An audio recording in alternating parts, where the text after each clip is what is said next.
What is it?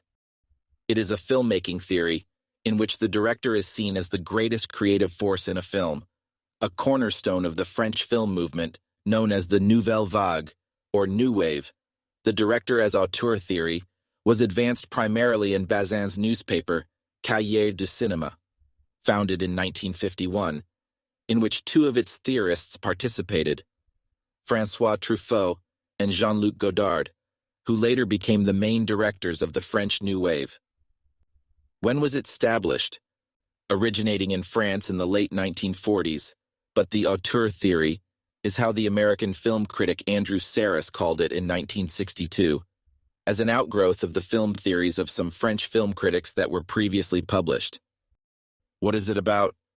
The auteur of a film is the true artist of the film, the visionary behind it, the first engine. But you can't have that credit just for being the director of the movie. For this reason, two principal rules were suggested to recognize an auteur, the film's aesthetic mise-en-scene and mise-en-shot, as key to identifying the work of an auteur. Following this policy of style, I could talk about how an auteur cares the visual style of the film, lighting, set design, costume, and how the camera shots them. What other theory is it related to? As I have mentioned, the auteur is responsible to convey the style and print his personal mark in his movies. Here's where we could find a high relationship between Barthes semiotics and the auteur theory, because the signs are everywhere the director wants to place them, from a camera shot, or a color style, a costume, or music. The mise-en-scene will be planned by the director who is being an auteur. Some signs are so famous that become a myth, as media shaping society's ideology through repeated use of signs, and some auteurs have implanted these mythical signs in our brain. Who are the most recognized directors? There are some directors recognized as auteurs, but I will just mention which are my favorites. Christopher Nolan, Coen Brothers, Quentin Tarantino, Martin Scorsese, Stanley Kubrick, Alfred Hitchcock, Frank Ford Coppola. What's the difference between auteur and director? Both, author and director, direct movies, but an auteur has more control over the entire artistic image, unlike a director directing a story that someone else has written.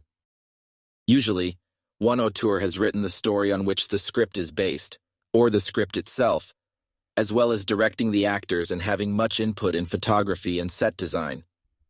The auteur has plenty of knowledge about technical aspects, and it's a signature style and techniques, the way to use the cameras and the lens, lighting, audio, and the editing. What about the production team and the auteur? Films are made by a big collaborative crew of people, and there are hundreds of names at the end of the movie, so why just a single person keeps the whole credit for the film? Is because the director is involved in every single stage of the production. He is the one who leads all the people to convey the aesthetic of the film. He is the one who rewrites the script 3 times before the delivery of the film. First, in pre-production, second, during the production, and third, during the editing. The participation of the technical team is implanted in the essence of the film, but it is the director who will be responsible for its result. An example of auteur.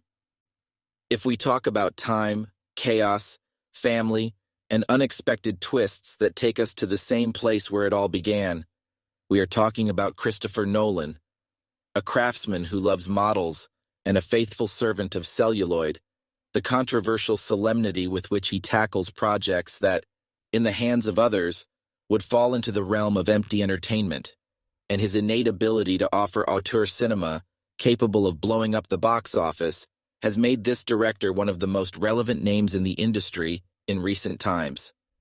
His personal signature has been polished through time and the experience gained in his films, which mark a similarity in his rhythm and technique. He puts us in a maze of which he is the one who directs our emotions from above, constantly taking care that we do not get caught or lost, and that we are able to reach the end safely to discover the message of his story. To understand a bit more about this auteur, we are going to dive into his technique and style, so be prepared. And here we go. The setting style. One of the constants that make the difference in Christopher Nolan's cinema is, without a doubt, the care that the director puts into the production design of his work. The use, whenever the laws of physics and the budget allow it, of practical effects, and above all, the tendency to build huge sets in which to set their sequences, is inherited from what he considers a key piece of science fiction. Blade Runner. The timeline curve.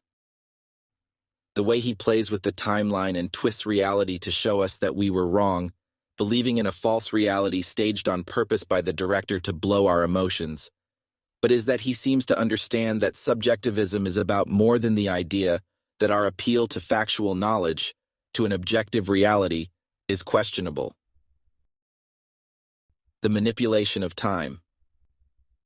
Christopher Nolan uses the time as a subject who can be manipulated in any direction and placed in every sequence to be shaped in every possible way. In the film, Memento, the time is told backwards. With Inception, time looks different in dreams. In Interstellar, time looks different depending on which planet you are on. In Tenet, time is differently depending on which character uses it. The darkness. Although he has been harshly criticized by the nature of his scripts and the darkness handled by his characters, there is no doubt that behind the veil, that is the tonality of color, or the complexity of the script, it hides stories who struggle to cope with their calamities, and they teach us through his conclusion that life goes on, and that there is always a tomorrow and a new opportunity.